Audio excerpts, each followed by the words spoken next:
আরে আরে, বেগুন ভাজা তো অনেক খেয়েছো। এইভাবে একবার বেগুন ভাজা খেয়ে দেখো, সত্যি খুব ভালো লাগবে।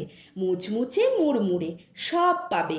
এইভাবে বেগুন ভেজে খেলে মাত্র 5 মিনিটেই তোমরা তৈরি করে নিতে পারবে এই টেস্টি বেগুন ভাজা।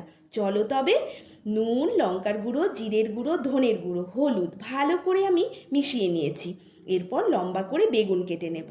তোমরা অবশ্য গোলভাবেও কাটতে পারো। তারপর মেশানো মশলা ভালো করে বেগুনের গায়ে মেখে নেব। এবারে বেসন নেব 3 চামচ মতো। তার মধ্যে বেঁচে যাওয়া গুঁড়ো মশলাটা দিয়ে দেব।